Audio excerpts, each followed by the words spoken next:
See, the problem with you is you rarely exercise your self-discipline muscle. You just go with the flow. No backbone whatsoever. And that's perfectly fine until you start whining and complaining about your lack of success. That at some point along the way, we get confused and we misunderstand who we are. We start building this false sense of self around all the stories and all the labels and all the things. And we start living our life that way. And we get confused about how life works, how we interact with life. And we start living much smaller than we really are. See, if you go through life holding back, and most of us do, most of us, if we ask ourselves, have we done all we can do? Most of us will have to answer, no, we haven't. We've been holding back. We have ideas that we don't act on, things we want to do, we're afraid to take chances. You refuse to raise your standards. You refuse to push yourself. You refuse to give a little bit more, give a little bit extra. All that you have to do in order to start to pursue your dreams is take small actions every day that align your life in that direction. You have to be willing to be hungry enough to understand that if this is something that you are truly going after, then work has to be applied. You can't make excuses. You can't ask for a pass. And you got to understand that you got to pay a toll to cross the bridge. Whatever your answer is, you can do it right now, today, starting today, right? It's still possible. You can start doing that right now. It's empowering the present with the future. There is nothing stopping you from making it happen right now. You never ever have to feel that way if you start doing it right now, and you can do it right now. The thing about self-discipline is that it is necessary for everything you do in your life. You have to be self-disciplined.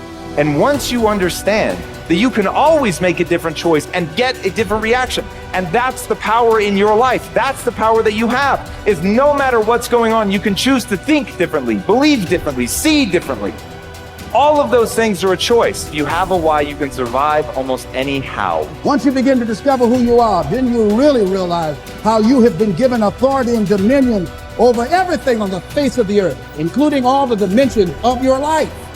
But you can only do that through the struggle of life. Get better, grow and learn and develop and live. Live in defiance of the weakness and in rebellion against the decay. Fight them as they creep in with their offers of instant gratification and immediate rewards. Fight them for every inch they try to take. Do not surrender any ground ever. When you commit to something, you require yourself to bring all of your disparate components moving in a single direction, united in a single direction. So it's a unifying act. And then once having been unified, well, then you can bring that unity to bear on a variety of different tasks. But you have to bring it together first. So, and that makes sense developmentally. You see children start out as a disparate bundle of motivations and emotions sort of warring with one another. And then they can integrate that into single games that they can play with themselves. And then they integrate that with games they start to play with other people. And all of that is integration. It's not subjugation, it's not repression. Not if it's a good game, it's integration. You want to get integrated because then you have all the horses that are pulling your chariot pulling in the same direction.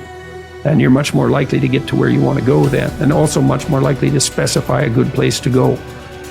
So that's something else conservatives have to teach young people, which is, well, get yourself disciplined. Well, why? Well, not so you're a slave, but so that you could be a master. To use a terminology that you're not supposed to use anymore. But, this is in relationship to yourself, not to others. So, yeah, and to begin with, you have to accept an external master because you just don't have the wisdom to do that for yourself, or the ability or the opportunity often.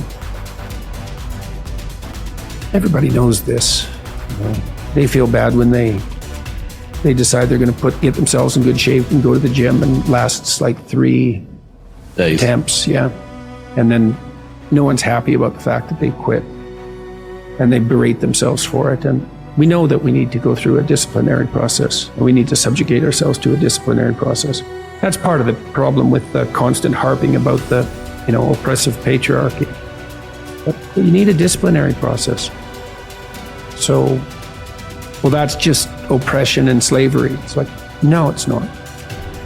No more than a game is. Not a good game. A good game isn't oppression and slavery. A lot of people, like I was talking about, taking the path of least resistance. I believe in life you must earn the right to be called a man. And a lot of people do not think the way I do, and that's fine. I'm not asking you to be David Goggins. Trust me, it's a hard road to hoe. It's not fun. Like it. It's not fun all the time. But the thing about it is, you have to look, I looked at my hardships as challenges. Once I got over the pity party, because I went through that phase. Of course. I'm a normal human being. But I realized that got me exactly where I was at, even worse. As I looked at those challenges the way most people do, woe is me. Why the fuck can't I get a break? Why? I wish I was better.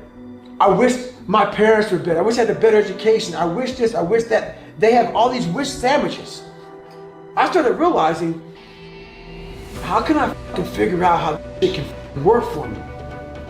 So the one thing we don't do is when we're in that dark place is a great learning environment. If you can sit back in a dark place and find quiet to just think, there's so much power in your failures, in your suffering. Because why? You're still alive. You're still fucking here. So you gotta look at that shit. My God, man, this is power, man. Like, now I gotta flip this. How many men would be able to do what I'm about to do, what I'm about to try to do? Like, literally, what gave me strength was when I was at the worst of my worst. How many men would even fucking say they want to try to be a Navy SEAL? I'm at the worst spot of my life. Like, I can't even walk down the street, let alone run down the street. And I'm gonna now call a recruiter up and try to be a SEAL. There's a lot of power in that. But people don't see it that way. They see it, man, that's stupid. I had this voice in the back of my head that I kept on running from. I was afraid of water. I was afraid of dealing with things that made me feel unaccepted. I didn't accept myself. So I kept on going towards things that I felt good. Let me go this way. But something kept on saying, fuck you, you have it, man. You got it, man, but you're gonna have to fail a lot. But you have it. And like I said, that voice kept on haunting me, but that voice kept on saying, if you face it, you realize it's not that bad. Persistence is self-discipline in action. Your ability to persist in the face of all setbacks and temporary failures is essential to success in life. Napoleon Hill said, persistence is to the character of man as carbon is to steel. The primary reason for success is persistence, and likewise the primary reason for failure is lack of persistence, quitting too soon. There is a direct link between self-discipline and self-esteem. Each time you discipline yourself to do what you should do when you should do it, whether you feel like it or not, your self-esteem increases.